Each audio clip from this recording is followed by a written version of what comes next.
Welcome to Two Bees in a Pod. I am Bilala.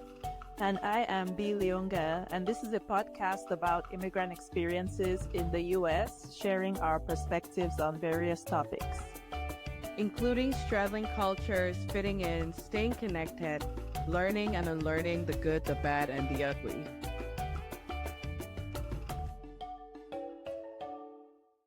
Welcome to this week's episode. We are discussing our June book of the month, which was Under the Udala Trees by Chinelo Okparanta. And we hope you've been reading along with us. And even if you haven't, we hope this discussion will motivate you to go and check out that book. But as usual, we'll start with our icebreaker. And the icebreaker for today is, what is the dumbest sentiment? Is that the way to put it? The dumbest homophobic thing that you've heard or seen? What is it? Let's see. A man once said, men taking mirror selfies is gay. I mean, gay men do love mirror selfies, but I know a lot of straight men who... Have you ever been on an online dating app? They came after my time in the streets. There's plenty of mirror selfie on the heterosexual. You know what's crazy? That reminds me, I was having a conversation with somebody. I'll not name her, but she lives in the UK, and she was talking about how, like, we were talking about specifically African guys who live in the US and how they love their pictures, like having their picture taken, like when they've dressed up for an occasion or something. And she was like, yeah, that gives me the ick. And she was like, UK guys don't do that. I'm like, listen, here in America, before you enter the wedding venue, all of the bobos are standing outside, and then their girlfriends are... See, I think I can see that mirror one. I think men and mirrors give me an ick because I used to go out. I used to go hang out with a bunch of guys, and we would go to the club. I don't even see. It's been so long since I've been in the club. Do clubs still have mirrors? Back then, they would have like the wall of mirror. Of course, it's our mirrors. They do, or they don't. They do. No, because I've seen memes online where it's like, I missed the club in the early 2000s where people actually danced and there was a dance floor. Like, all you have now is sections. Yeah, I mean, there are sections, but there's still mirrors. Maybe not as... The mirror was like much. Right on the dance floor. And these guys would be like, you go to the club with a bunch of guys and girls and you're sitting there like, having your drink, and these ones are in the mirror like, like in the mirror, just why are you looking at yourself like, oh my god, I look so good doing this move right now? Back when men used to dance, imagine. Now they're just standing in their sections, their phone is in one hand, their drink is in the other, they're just looking like fucking losers. Ivorian men don't dance anymore. I haven't hung out with any Ivorian men, unfortunately, so I can't answer. Also used to, but yeah.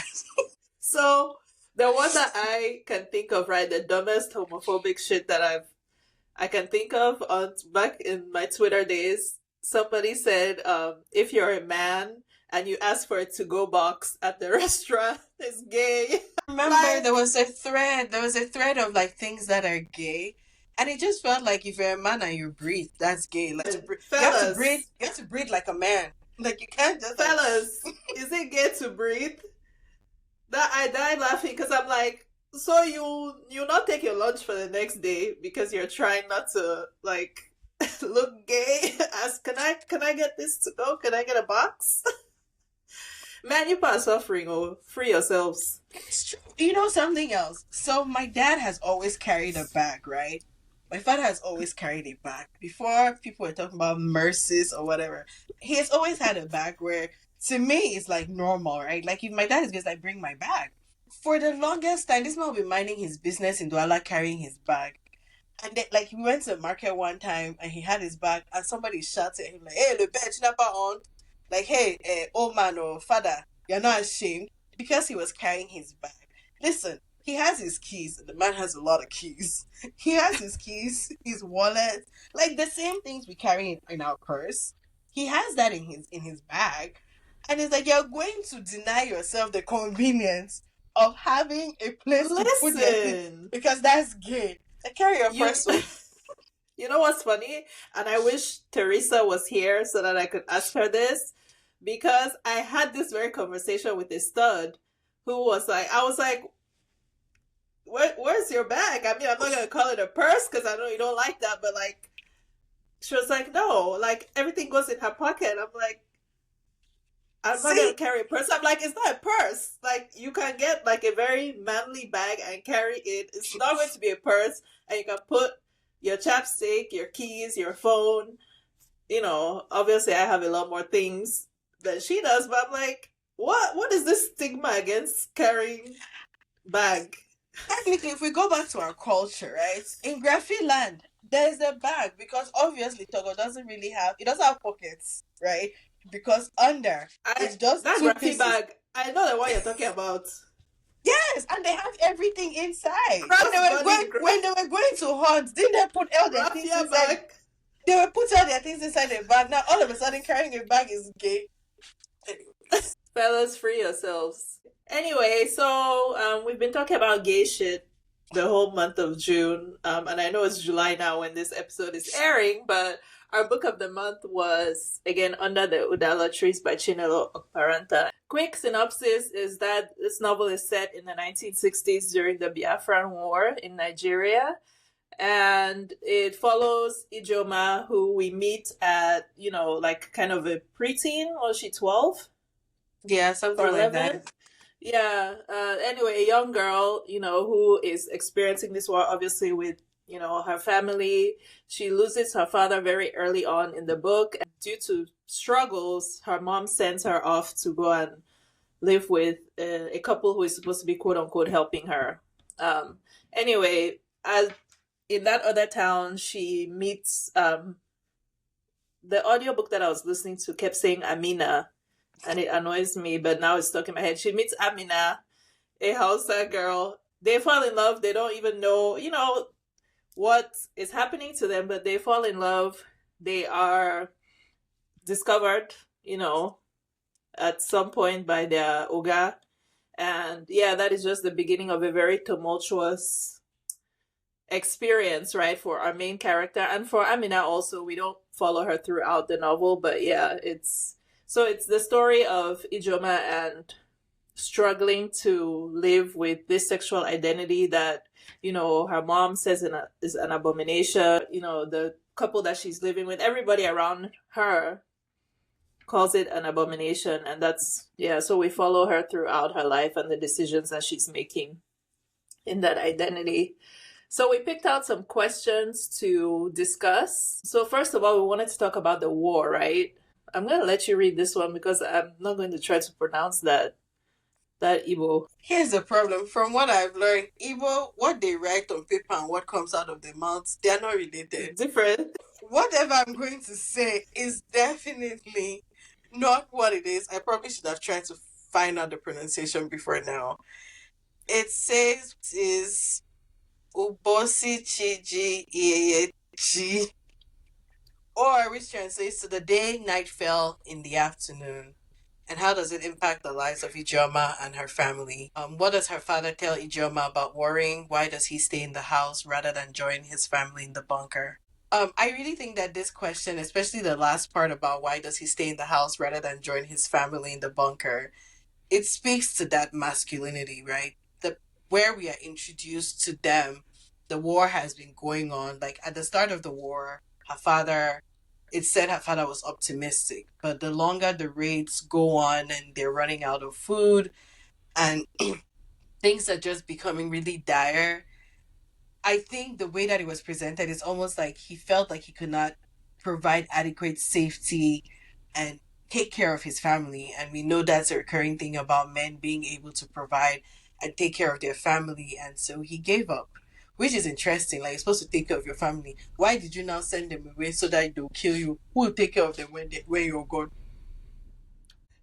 I mean, I definitely got that part right. Like he was overwhelmed. Yeah, but you really make an interesting point when we think about male suicide rates today, right? Like people bring that up often, like how nobody should quote me on this, but I want to say the number one killer of young men under 50 is suicide in the United States. And by the way, June was Mental Health Awareness Month for men's mental health awareness month, which okay, it needs to be every day. it really does. But yeah, what was the point that I was making? Yeah, so that how her father Uzo, like he gets so overwhelmed, and yeah, I'm sure that feeling of not being able to protect your family. And we'll talk about grief, but that was part of the reason why Ijeoma's mother was so angry with him. Yeah. When he died, which I would be too. I can definitely like see where she was coming from. But what did he tell her about worrying? It was one of those positive things. I remember. It was some quote that I cannot remember now. Yeah. It was something to like, worrying doesn't help, or you can only do what you can do, but worrying doesn't necessarily fix things. Mm-hmm. I hope I'm not wrong. No, that was the gist of it, but it was a very clever, like, little like adage or saying. Too, which also made it easier for her to leave him behind. I did consider that. Okay. So. Yeah. So, they're getting, what is it, like raided, right? Raids. Yeah. By the Nigerian army. And they have this bunker built, and whenever I guess they hear that the planes are coming, they're supposed to go and hide in the bunker. Which, speaking of bunkers, later on in the book, when Ijeoma is an adult, I thought that was really interesting that bunkers came up again, and I hope I don't forget to talk about it, but I kind of want to move through the book chronologically. But she hides in a bunker for a very different reason as an adult. But yeah, her dad refused to come with them, and he's subsequently killed in the raid. And then the next question, it says, explore the effects of war on those it touches in the book.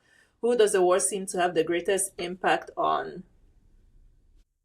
Ultimately, what view of war and conflict or messages about war and conflict does the author offer to her readers? I mean, from the book, I want to say the war affected everybody differently. There's nobody that it affected more or less than the other. And which, if we tie it to Cameroon currently, some people have lost more than others, but everybody is affected by the war. You think of kids who, albeit that they're innocent, children who are born into a war don't know a life without war.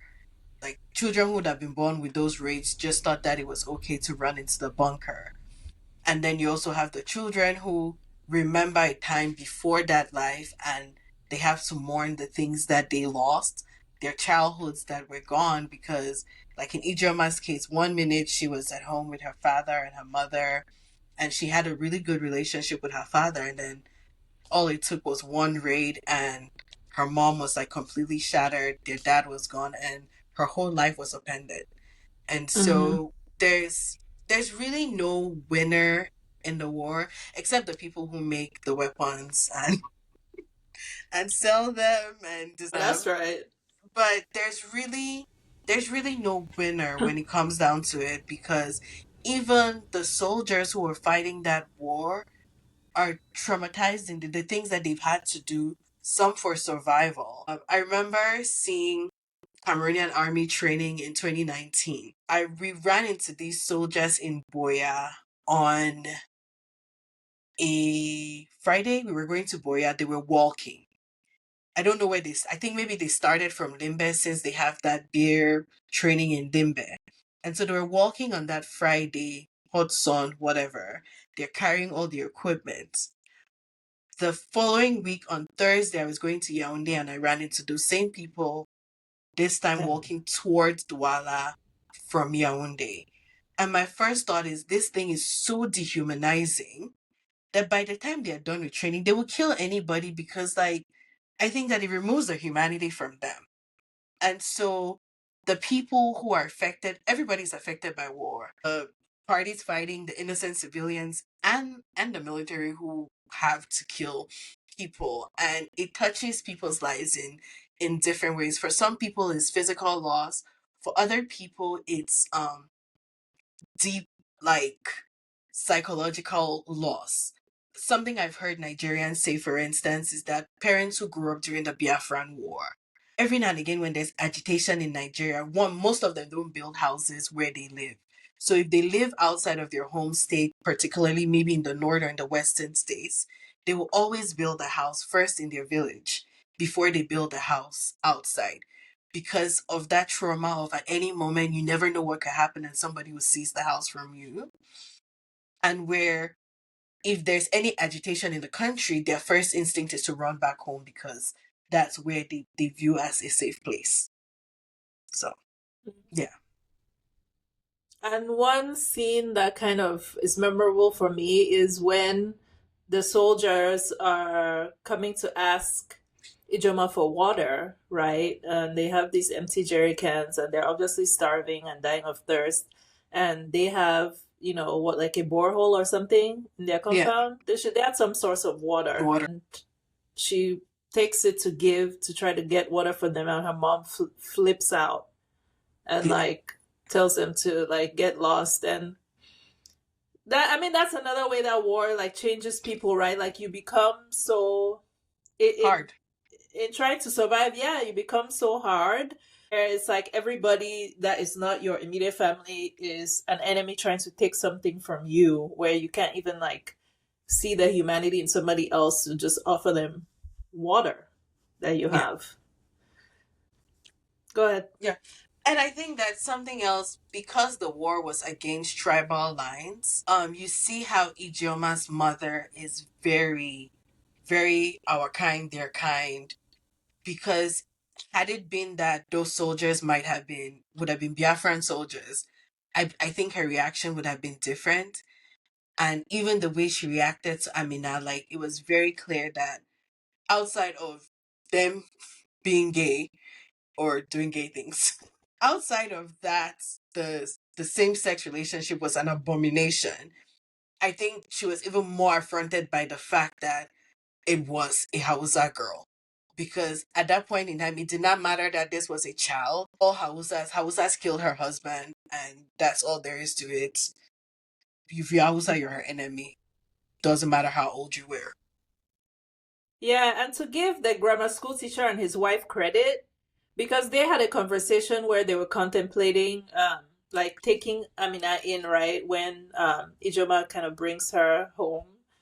And they were like, she's Hausa, what if our people come and look for her? They'll kill all of us. But they ultimately decided to keep her, which part of it was selfish reasons, right? They wanted the extra hands to help her around the house. But that was a big concern that they had. Yeah. Because Ijeoma's mother would not have kept her in her house. And then the other question says, does the author provide a clear sense of what the warring groups are fighting over? I don't think she did in the novel, which is not necessary for, the story, but I encourage the listeners, if you're not familiar with the Biafran War, go on, I don't know if there are movies, or there is a movie, because they made Half of a Yellow Sun into a movie. Yeah. Which the book is still better. Just read Maybe that into a movie. With Chiwetel Ejiofor and Tandiwe Newton. Yes, but that's one of my favorite books. I mean, if you're just not into reading, I guess you can go watch the movie, but that I highly recommend that. It's a really good book on this war and anyway, let me not spoil it too much, but I recommend. I'm still waiting for Kainene to come home. Listen, but that's one thing I love about that book, because that's such a realistic ending, and that's what so many people experienced, right? Yeah. So under the Udala Trees, the author does not really give the reader the background, but like I said, if you're not familiar, you should definitely go and look it up. And Bilola mentioned Cameroon, the Anglophone crisis in Cameroon does have a lot of parallels to the Biafran war in terms of what was being fought about. I have heard that the kind of Amazonian, some of them, right, the leaders, they have some, what is it, like camaraderie? Because in Nigeria, they're still like, what they call them, like small factions of Biafran, I don't know what groups, right? And they have some kind of camaraderie with the Amazonian separatists in Cameroon. So, kind of, but I want to tread carefully on this one. So I don't get dragged. I did not say what So I don't get dragged. So they're like the primary group is called IPOB. And I know that it's one of those that has agitations for, the Biafran struggle. They're not very popular, I would say. But like Cameroon, they also have ghost towns. They call it sit-ins. In the eastern part of the country, which is predominantly in Igbo land, they have mandatory weekly sit-ins, which is like the ghost towns. And if you violate it, the same thing the voices in the bush do is what will come for you. But there's definitely parallels to that in that even like from the start of Cameroon, right? The Cameroon that we have today, Anglophone Cameroon was part of the Southern Cameroon's National Council, SCNC, of which Nnamdi Azikiwe was the leader. And Nnamdi Azikiwe was eventually the first president of Nigeria. You have that camaraderie and that shared history where these two groups of people who ended up in different countries feel like they're being marginalized and so can sympathize with each other's struggles. Great. Okay, so another theme that we wanted to discuss was grief, right? We've already talked about how Ijeoma's father, Uzo, basically allowed, himself to be killed. He did not run for cover and he just, kind of gave up. And in the book, we see Ijeoma and her mother dealing with grief in very different ways. I felt really bad for Ijeoma because she really missed her dad, but she is scared to talk about him or to say things that will remind her mother of him, at least initially, because her mother is so angry, right? Her mother is in that, I don't know me all the stages of grief, but she's definitely in the angry one, right? Yeah. So I sympathized with both of them because I could understand why the mom was angry and I could understand how Ijeoma was feeling as well. Yeah, and I think I looked at it, especially from the perspective of a pubescent girl going through all those changes, hormonal changes, and then dealing with the loss of her father. She could have really used her mother or just somebody to be there and guide her through. And it almost feels like we always talk about adultification of children, where she now had to grow up and try to be the bigger person, trying to walk on eggshells to appease her mother. And then at what feels like a critical part in her growth, her mother, which a lot of parents, right? And what Demi said to us back in December was like, your parents are doing what they think is best for you with the information that they have at the time.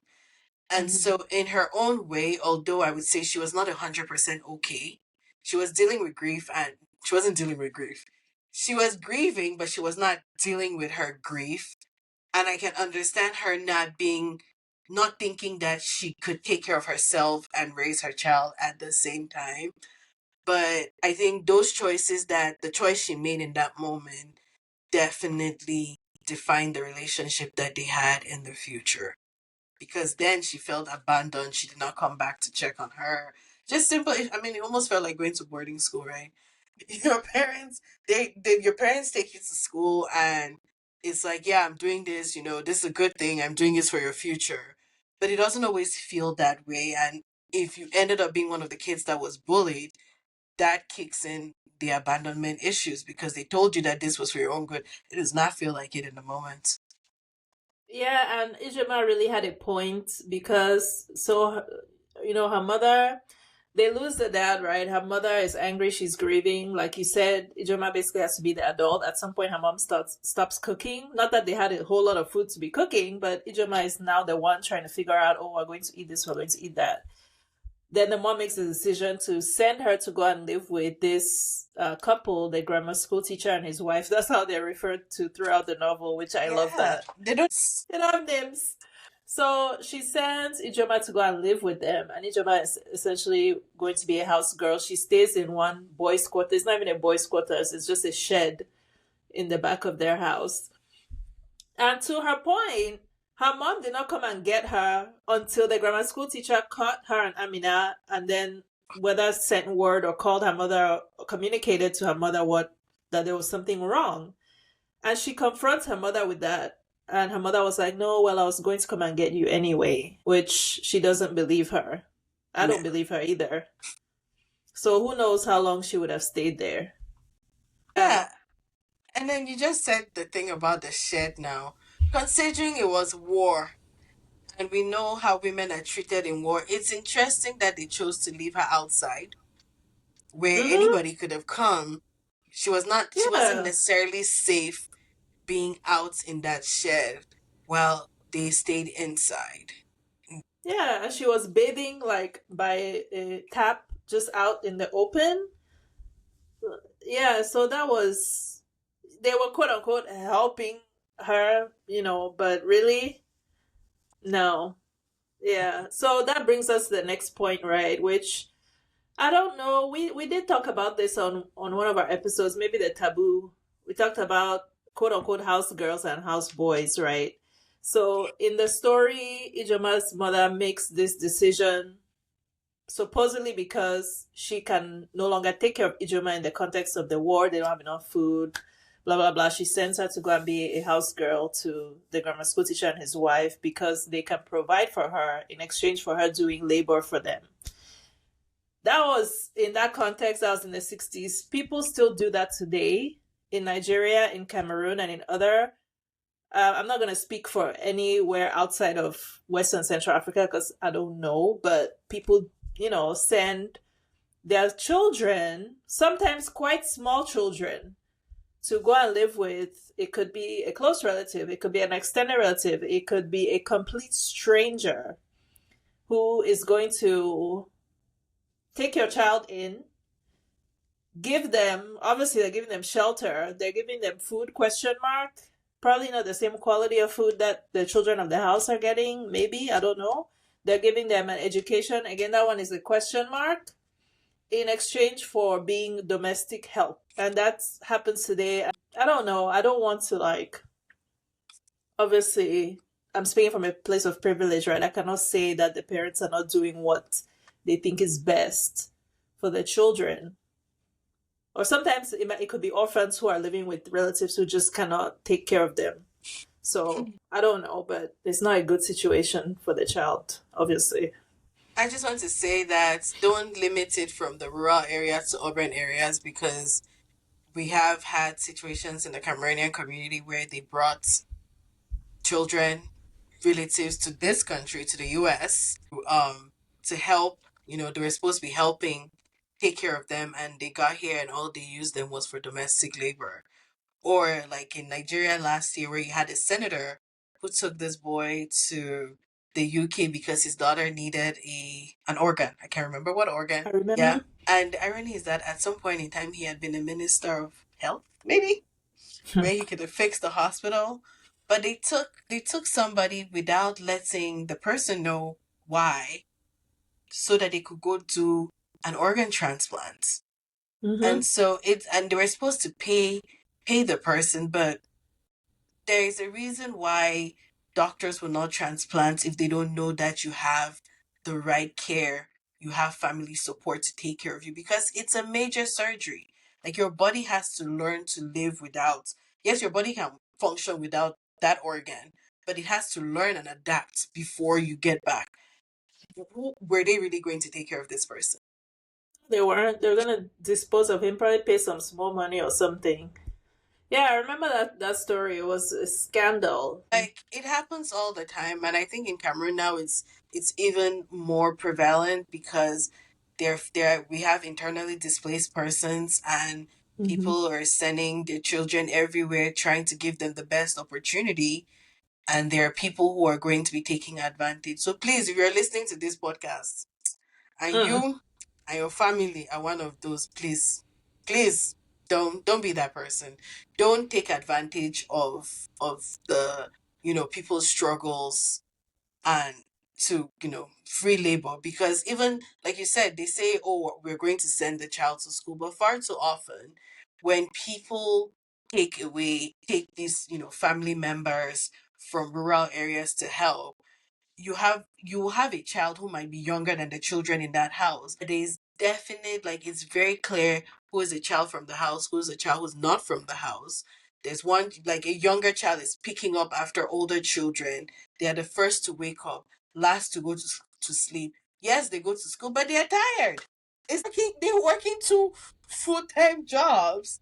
They're tired. How are they supposed to learn? And Yeah. then just think about also their emotional well-being, because surely they're not blind. They can see the difference in how you treat them. Yeah. And it's not even just like, I've said this thing, Cameroon is extremely classist. I've seen the way people speak to their domestic staff, adults and children alike. It's even worse for the children. You want to do one something, slap. Imagine, like, and that's a child at the end of the day. Everybody makes, even adults make mistakes. So think about a child that's trying to be a housekeeper. Of course they're gonna mess up. That's So the most interesting thing. I remember reading an article by a Nigerian author, I think Lola Shanae, where she was talking about house help and like the way house helps are treated in Nigeria, her home country. And I remember being so scandalized, and I sent to my friend, and she's like, but it happens in Cameroon too. I grew up in a house where it was very clear. My mother said we are never allowed to say that's my house girl. She don't work for you. Nobody works for you. So you don't get to sit with your friends and say and to this day I'm like, the lady who helps my mom at home. My mother's help. It's not mine.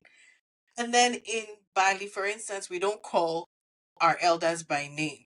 So everybody who came into the house, if it's an older female, you call her ma. If it's an older male, you call Ni.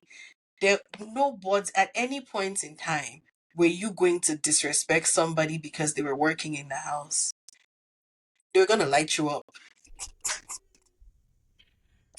but yeah, I mean, if you want to help a child, help a child. I'm not saying that they shouldn't like do chores around the house, but No, I mean, let it be equitable. Like, you should not have yeah, a younger child cleaning shoes for your older kids, or cooking for ew, them, yeah, or no, washing their clothes. Like, why that?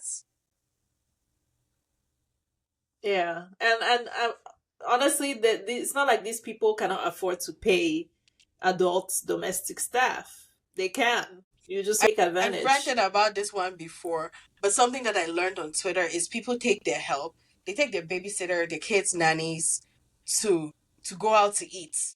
Yeah, Don't we want to talked about buy them this. food. That is atrocious. That is really atrocious behavior. My goodness. Like, do you cannot take care of your own kids so much that you cannot handle them for 2 hours for a meal. So you need to bring somebody to watch them, but you don't want to feed them. Leave them at home. Exactly. Exactly. And I have to go off on a tangent because this is not regarding children, but people who bring older women to the US to be nannies. I heard some of the quote unquote salaries that people are paying these your nannies. You should be ashamed of yourself. Like that thing shocked me.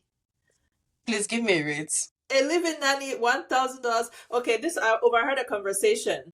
Why are you making your face? Overheard a conversation. The conversation was like, this person is looking for, blah blah And that, blah, a nanny. This is living. It's 24/7.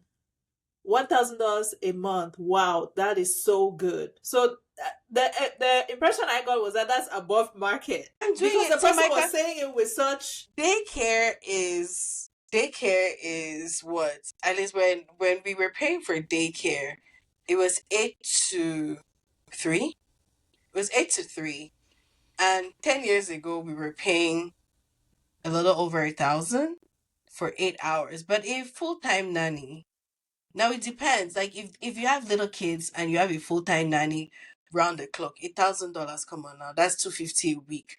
How many hours are they working? It's 40 not hours. 40 hours. It's not. That's the thing. It's not a 40-hour job.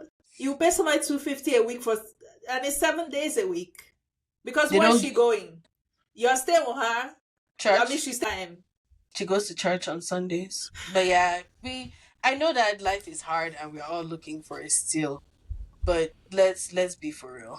And I'm saying the conversation that I heard, the person was talking like that is an above market rate, like that employer was being generous. So I'm like, what is the average person making? You know what? I'm not going to say what I wanted to say. Then very soon they'll be surprised that their child, speaks with the nanny's accent, or they cannot read because they've been watching their nanny's telenovelas with them. You people should be for real, man. Like, I mean, no, the listeners should check me. Check me. I don't have children. I don't know anything about childcare costs. So if I am really talking out the side of my neck, please let me know. But for somebody to live in your house, and they're not just doing childcare, right? They're cooking and cleaning, maybe with the madam of the house, but they're not just sitting and watching that baby. They're doing other things. And some people want to shout at them. So, I mean, I really want the listeners to weigh in on this one because to me, that was atrocious, but maybe I'm looking at it from a completely unrealistic lens. Okay, let's get back to our novel. Ijeoma's mother is called to the grammar school teacher's house because he has walked in on Ijeoma and Amina. Why did he knock? That's a very good question. And what was he doing? It was in the night. What was he coming to look for? No, so they said usually he would bring his clothes for them to wash at some point during the day. But he knocked. They said he always knocked. That was the first day.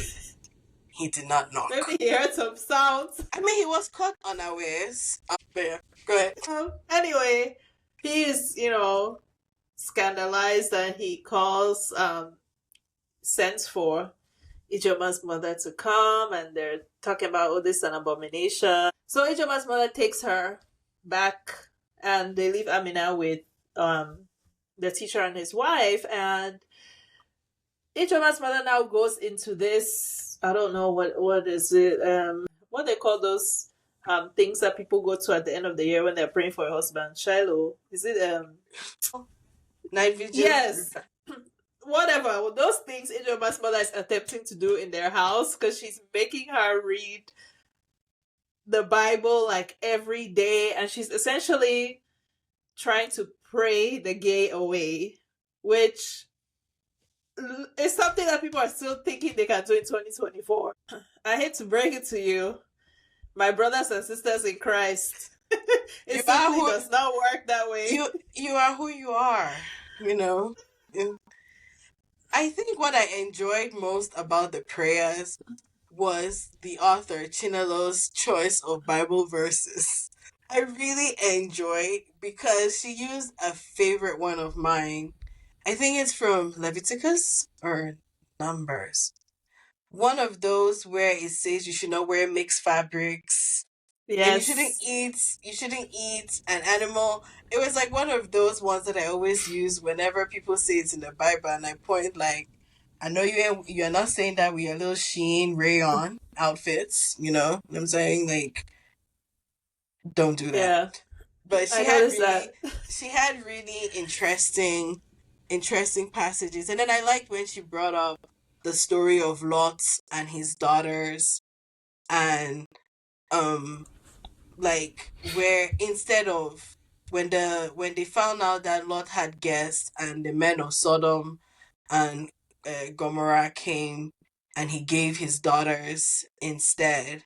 There were two times where the man gave the woman up, and Ijeoma asked valid questions like, why would you do that? Like, you don't love. I think that first of all, she was a teenager. I would be afraid. Like, which kind of Jesus Bible, like, why would you do that? Like, my father is supposed to protect me.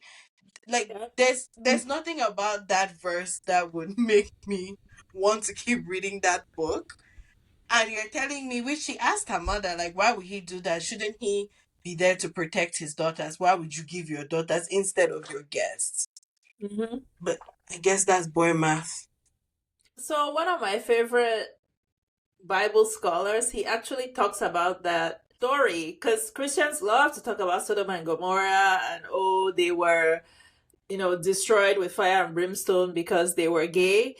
That's actually not the point of that story. The point of the story is that, according to, this Bible scholar, is that the angels, right, comes to Lot's house and the men of the town are like, We want them. bring him out, bring him out. But he's saying that it's not like it was a sexual, like they were horny. It was more of a dominance thing, right? Like they want to dominate these strangers. And of course, in that story, as with in most of the Bible, women are like NPCs. They're like disposable,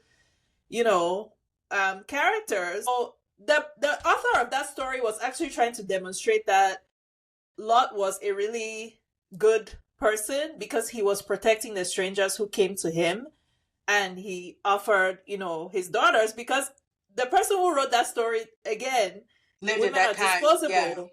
Yeah. So again, this Bible scholar is saying that Sodom and Gomorrah was not destroyed because they were gay. They were destroyed because they were not welcoming and they were violent towards strangers who came to their town. It's not the gay part. It's not the gay part. It's wanting to be violent and not, hospitable to strangers who are coming to you. But yeah, that other story, the Judges 19, that one is even more violent.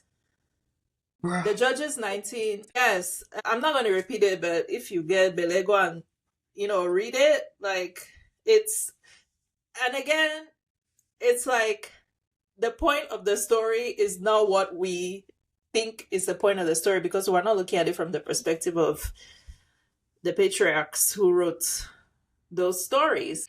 Anyway, Ijeoma's mother is basically hitting her over the head with the Bible, hoping that it will knock out the gay. Bible plus holy water and anointing oil every night.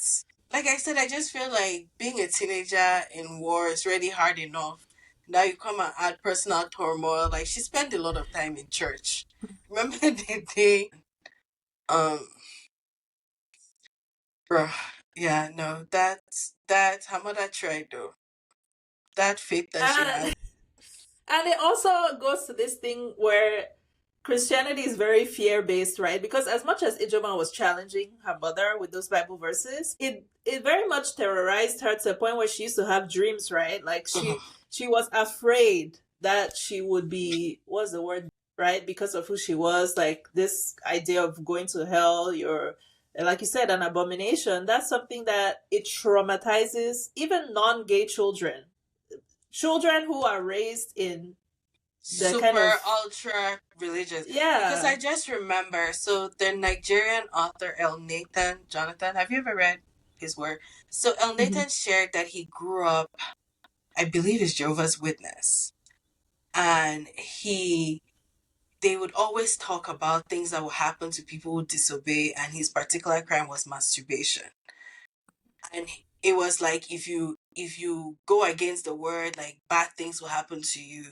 It gave him so much anxiety. He spent a lot of his teenage years at home afraid to go out, because he was afraid that, because like this thing that he's doing, that, almost kind of like, I can't stop doing it, but if I go out, something will happen, so I'm just going to stay home.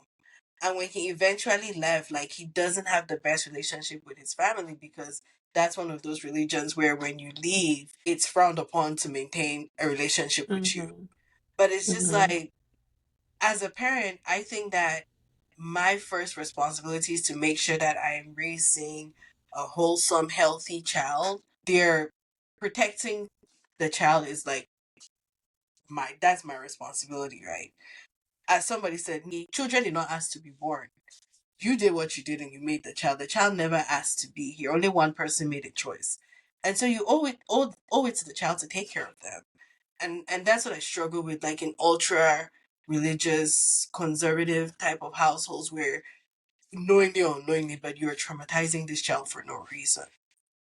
But you have to remember that the parents themselves are also brainwashed, right? True. Because they're True. saving you from hellfire in their mind. Okay. Ijoma, when her mom takes her away from the grammar school teacher, at some point later, she goes to boarding school where she runs into the love of her life again, Amina. And, Amina is really trying to stay away from this girl. She's like, bruh. I don't know you. She said, I was about to quote R. Kelly. I'm not going to do that. I was going to say her mind was telling her no, but it was telling her yes. Anyway, they rekindle. For a little bit. Yeah. And then, is it a graduation? When they're leaving the school or something, at some point. It's when they're graduating and Ijoma's mother comes and the school teacher and his wife are like, they have good news that Amina is getting married. And Ijoma's mother's first question is, where is he from? Or like, to her kind. Yep. She was so happy that Amina was marrying a northerner too. She was like, yes, that's the way it's supposed to be. I feel like that's the first time she actually spoke to Amina like a person. And like the way that it's described is the first time she like softened towards her, because one, she was getting married to a man, two, it was a northern man, and they were going to move. They said yes, it would be good for her to be among her people. So she was taking her completely away, so she was not going to corrupt her own daughter. So yeah, it was all self-serving, but yeah. And of course Ijoma is heartbroken, right? Like that again, that's the love of her life. You know how your first heartbreak. See, you know how you feel like your chest, you'll be having chest pain, you think it's a stroke. You're sick. It's a broken heart. Like you feel like that. No, I'm really laughing, but yeah, so Ijoma, she's devastated, as anyone would be, right? So she goes and she's working with her mom in her mom's shop, and her mom is, nagging her every freaking day. A woman is not a woman without a husband. Some bullshit, that people still say today. Oh, that book, it was really, what was the word? Amusing in a kind of way, because I'm like, this is in the 60s and 70s, and people are still saying this nonsense in 2024. Yeah. Anyway, her mom every day singing in her ear. Have you seen that video? When will you marry? Is it this year? Is it next year? When will you marry? Her mom is singing that in her ear every day. In childhood, I don't even say he was her sweetheart, because she didn't like him in that way, but he liked her, right? Yeah. I think because she described the thing where they were watching the boys play, and she was the only one. He was the only one she called by name. Yeah, and he like gave her first kiss, even though she didn't really want to kiss him. Yeah. Anyway, he shows up. He's a grown man now. He has an education. He has this good job, and her mom is like, "Girl, you better not let that fish swim away." And ultimately, he, proposes to her. In the meantime that all of this is happening, Ijoma has met Didi, right? Didi, yeah. Yeah. Who is a woman that she starts this relationship with, and they start going to a gay Bible party, study. which, listen, it's happening in a church. They're clandestine, gay meetups are happening in a church, and that's where they have the bunker where they can run to, in case, because people were aware, right? Like the mob. Yes, they said they had one that was in an abandoned church, and they found out and they had burned that down. Thankfully, no one was there. But the one they were using was like a real church. No, so this is actually something. There were parts when she was describing this Bible study gay party that it felt too recent, because I kept thinking, like, what year is this supposed to be set in? The music, I got hung up on like the music, like where are they playing this? No Spotify. Was it? Hold on. So was it late 70s by then? It should have been sometime in the 70s, right? Yeah. But it didn't to me. I was not there in the 70s, but I don't know why. I was just like, You're imagining like a modern. Maybe, you know what? It was probably the way that I was visualizing it, that made it seem unreal. But it was just the way she described the music and them having. I was fixated on like, was the electricity that good? Also, how were they playing these mixtapes? Because back then it was like one cassette from one artist. Was it even They didn't even cassettes? have cassette. They had that listen. So the way she was Gramophone. describing it just gave like they were changing, songs. I was really hung up on the details. Sorry, but Anyway, they they get one night they come under attack, right? And they hide in this bunker, but one of the girls didn't make it in time, and she gets attacked and killed. burned alive. Yeah, burned by the mob. And to be honest, that kind of drove Ijoma towards her decision, right, to accept Yes. Chibundu's proposal. Yeah. I think that is what really made her afraid. Just the fear of that happening and having witness. Because they did see her when they got out of the bunker, right? The girl who was killed, who had a crush on Didi, actually. And so, yes, that definitely instilled the fear of God in her. Mm-hmm. And so when Chibundu came around, she was a little hesitant, but I think because she had witnessed that, she became afraid, and for whatever reason, Didi also encouraged her. Yeah, and I think Didi did that out of, again, she was also afraid, right? Obviously, she cares about Ijoma, and Ijoma took the stance of, well, maybe I can just figure this shit out and somehow it will work. And I think she was a little bit more naive than Didi, but Didi also was so afraid for their lives, and she really wanted the best for Ijoma. So she was like, you know what? If there's a chance that somehow you'll be happy with this man, then at least you'll be safe. So yeah, Ijoma accepts his proposal, and they get married, and I don't even want to say to his credit because, of course, you should see. It's not to his credit because he's patient. He's more patient with her than I would have imagined. Right? She doesn't want to sleep with him on the first night. Obviously, she's not sexually attracted to him.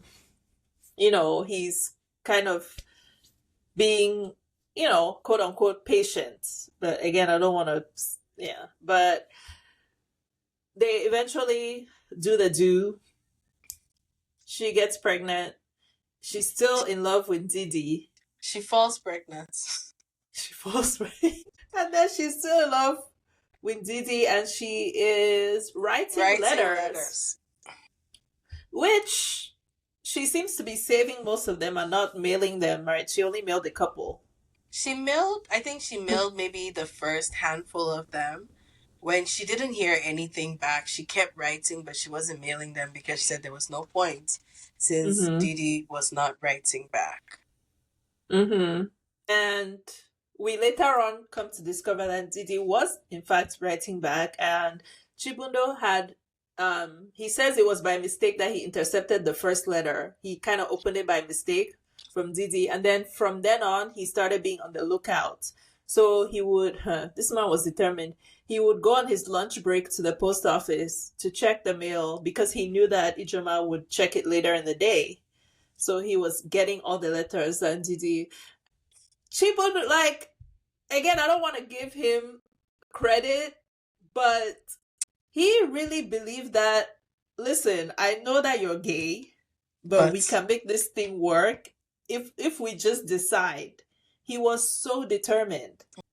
Like, I really want to know. I wonder if the author had if she's into astrology, if she was imagining what astrological sign he was, because he's giving either Scorpio or Capricorn energy. Because how are you that determined? We need a short story, a la Chibundo's POV. Listen, no, because and I guess I struggled with wanting to give him credit. And I kept saying the bar is really in hell for men because hell.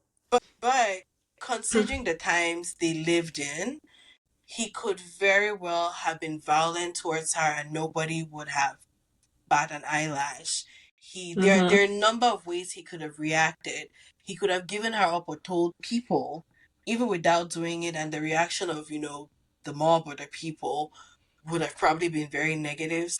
As much as I struggle with, like, why am I think he was written in, it made you sympathetic. Like, I wished they had been in different circumstances, but she was who she was. And she tried to make it work for as long as she did until she could not do it. But I felt bad for him because they did say that he ended up, like he never remarried or anything. I wish he had gone out there and found somebody for himself, because he did try to make it work. Minus that time when he was pressuring her that they should have a boy. Like, I was extremely upset when he bought the car and it's like, oh, it's for your brother. And he would rather play with the neighbor's kid who was a boy than with his own daughter. But then he did come around after that. But even then, by then, she didn't want to touch it anymore. Yeah. And he became resentful, right? He became very resentful. And I think part of that was when he found, when he first found, because they talk about when they started fighting, and I think maybe that's when he found the first letter, but he did not talk about it, and so they just started fighting endlessly. And I think that's also when she gave up and decided to go ahead and consummate the marriage and eventually fall pregnant. Yeah, and they had a conversation. So Chibundo, like, he was not really a religious person. They had a conversation where he basically said, like, I don't see same-sex love as to be an abomination, as people are saying. Like, I don't really care about that shit, is what he was telling her.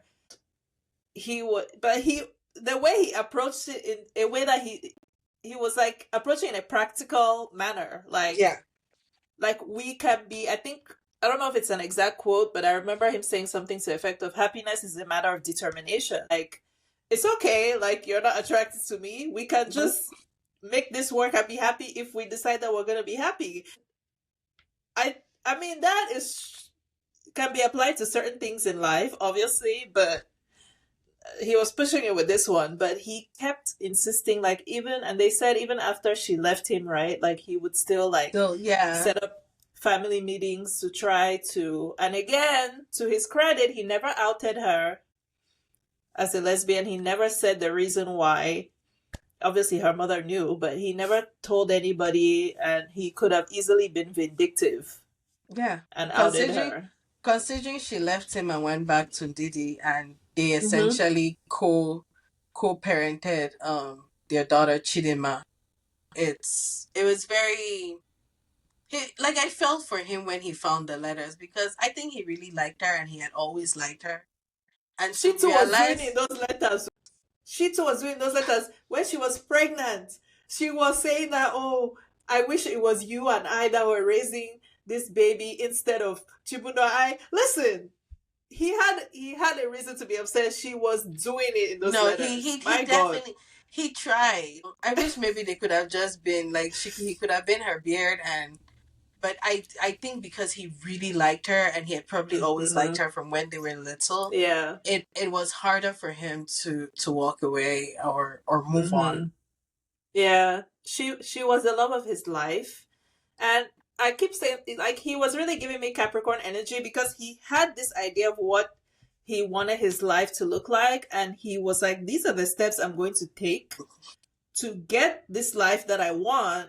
And you are just, you have to play your role to paint this picture. And even the thing like buying the toy car. He was like, okay, I'm going to buy this toy car and, for my son, because, he was he thought, those people who think that there's a formula to everything, like, there's a recipe, there's a formula to life. Like, if you just do this, this, this, and this, you'll get this result. And he was one of those people. Yeah. I did feel bad for him. I felt bad for him, but I also liked how when she came back from Chibundo with Chidinma, and her mother at that point was just like, you know what, I give up. Yeah. So I did love that she eventually came around and had a better relationship with her mother. Yes, I was happy to see that, and even in the was it epilogue? Yeah. Yeah, in the epilogue when they're talking about like gay people being attacked, and her mom is reading the paper, and she makes a comment saying like, why would people do that? And yeah, so it's kind of showing like she accepted her. Eventually, like, she's the book says they never lived together. Like, they raised the kid together and they were together, but it still was not safe. So they had their own separate places, but by and large, and she lived, I think, in the same compound with her mother. And so they definitely had their own family unit going, but there was no pretty gay way after that. I enjoyed the book. I enjoyed it the first time I read it, when it just came out, but that's also, I had no idea what it was going to be about. And I would say, the first time I read it, I was still in my homophobia light era. We thank God for growth. Growth. But I enjoyed it, and I don't know if I would say that might be one of the parts when I started, like, hey, it was like very little, but I was just so fascinated by a book about, same-sex love relationships set in the African context, because it wasn't anything that I'd ever seen before. And so then and now it's still something that's a theme that sits with me. And then reading it and thinking about the Biafran War and the parallels to the Cameroon conflict currently is just, it's like bittersweet, right? Yeah, agreed. I really love the book. And I know that I say that I like heart-wrenching sad books, and this book was sad for a lot of it, but it did have a good ending, right? It did have it. Well, I don't know. We don't know anything else about Amina, but yeah, I wanted to know what happened to her.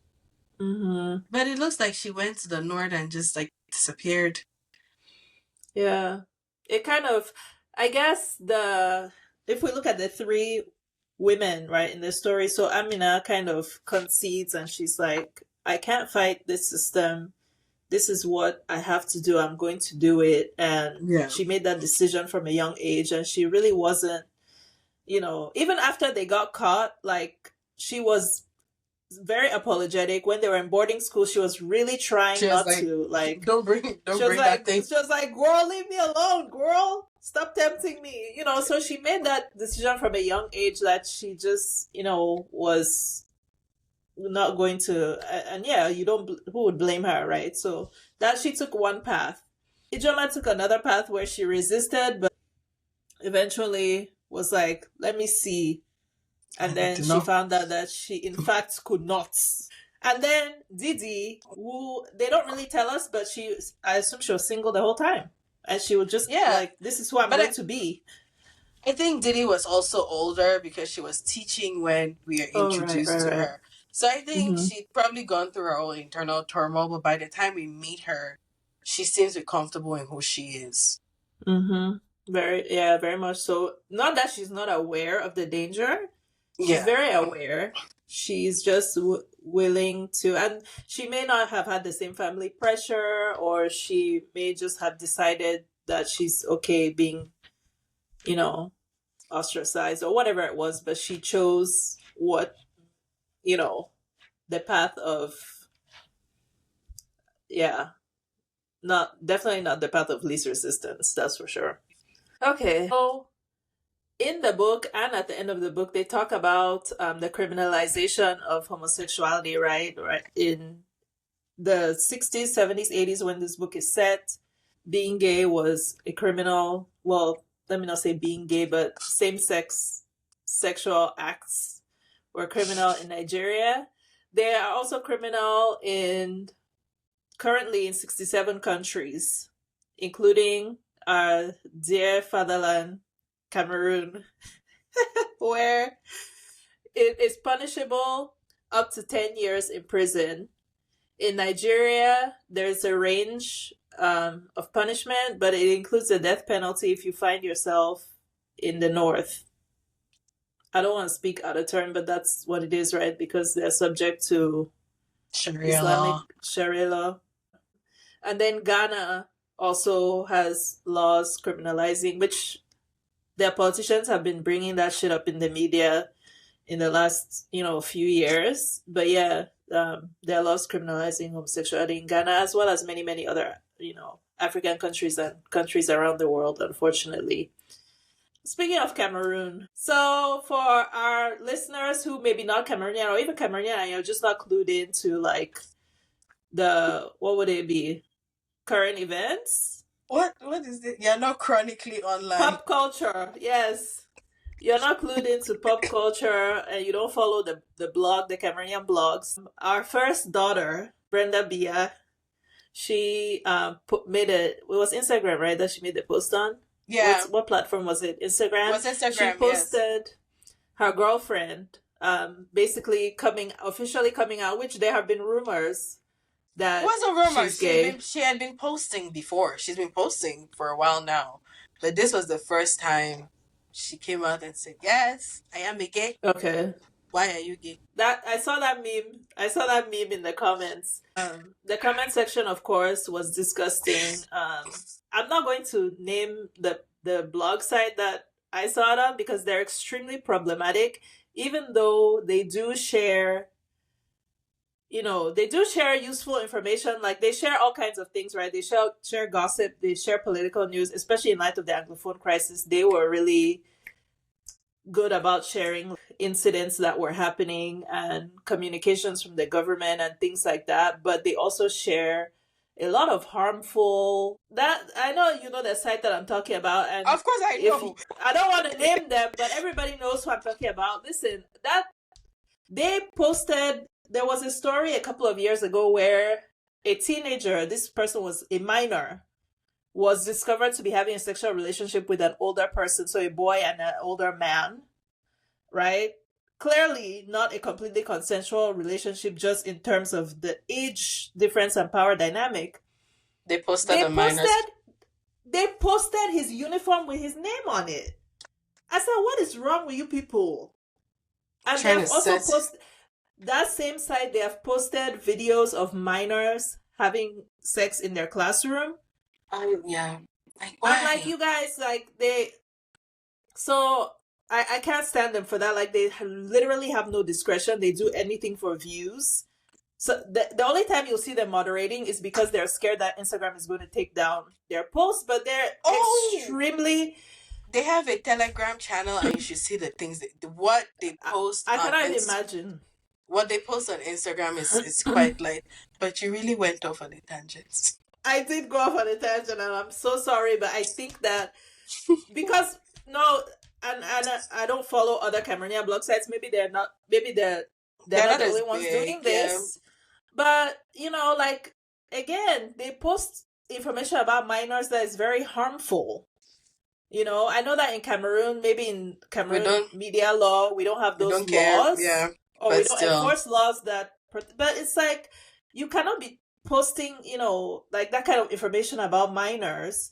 They have posted videos of domestic violence, like, a man literally dragging his partner by the hair, and the comments are not any better. So no. I really have big beef with that blog site. They need to do better. They didn't violate on this occasion. They just reposted our first daughter's own post that she made. I think I saw it on the Francophone side. Okay. So they're a little bit better in that people were like, okay, since they have been arresting people, there was somebody, I can't remember his name, Shakiro.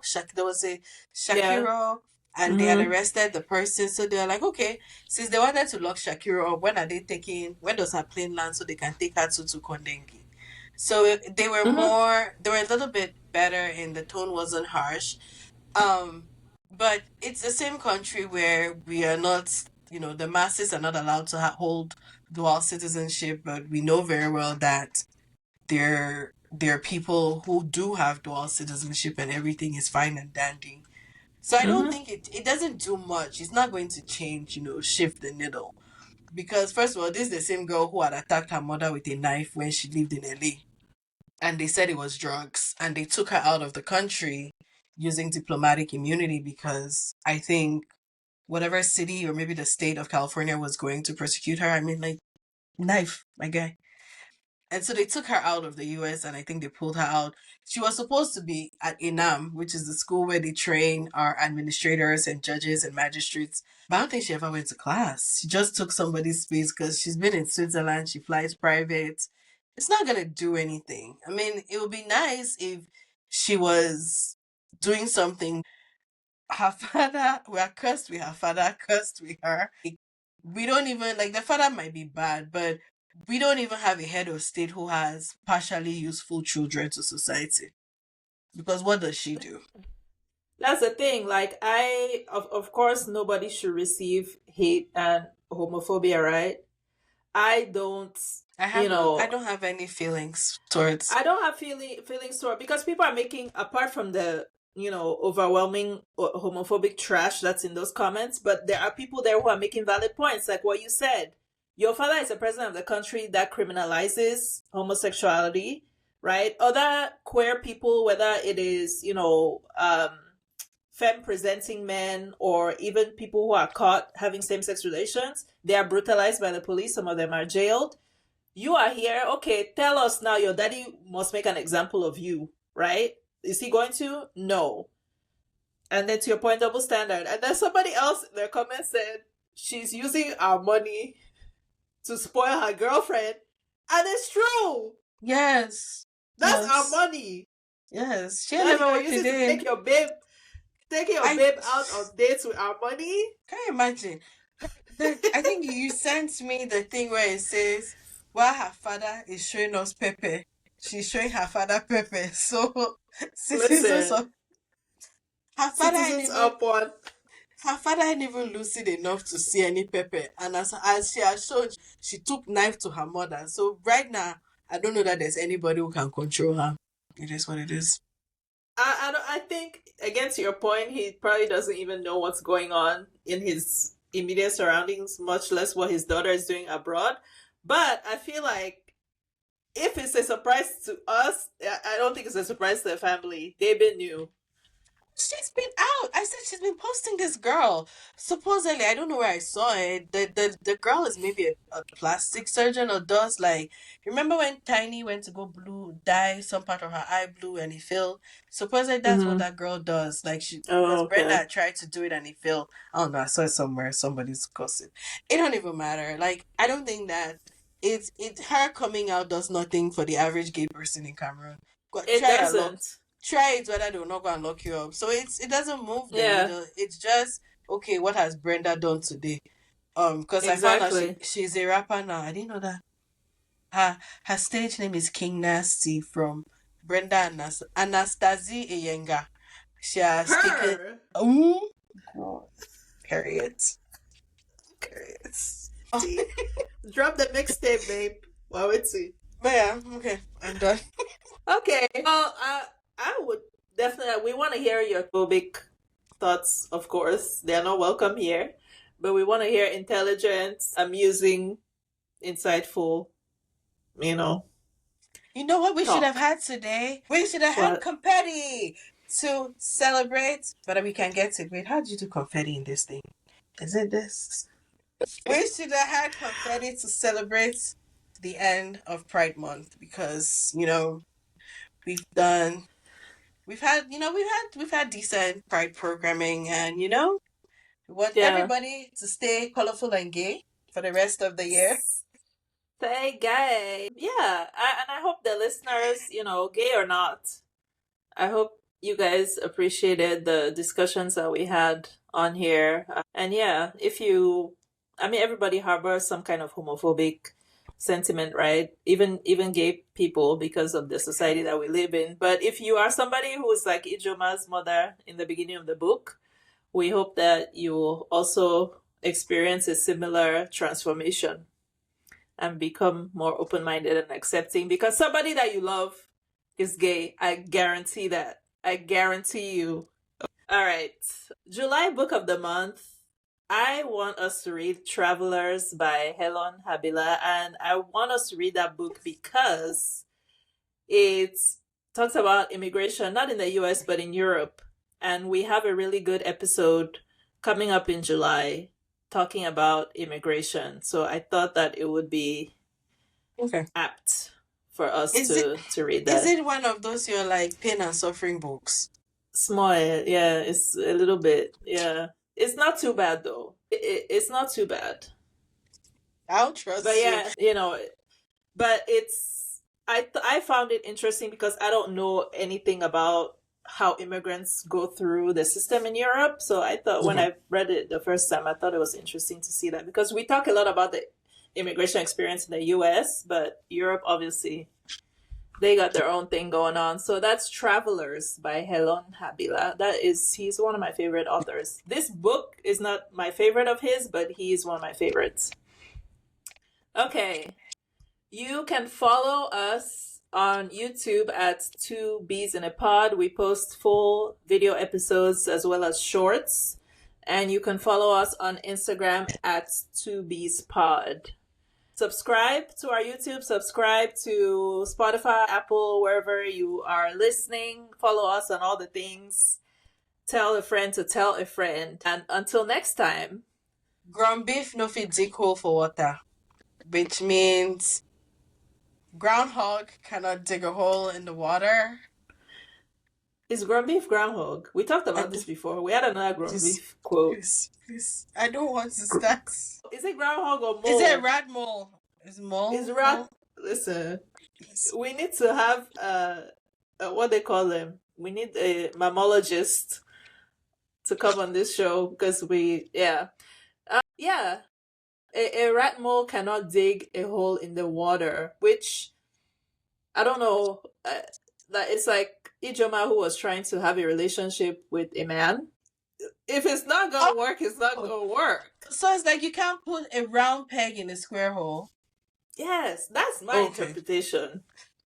Right? Like you just cannot make something work in a place that is not for you. Right? Like you can't. A crab can dig a hole in the water. A ground beef cannot. Okay. Make sense?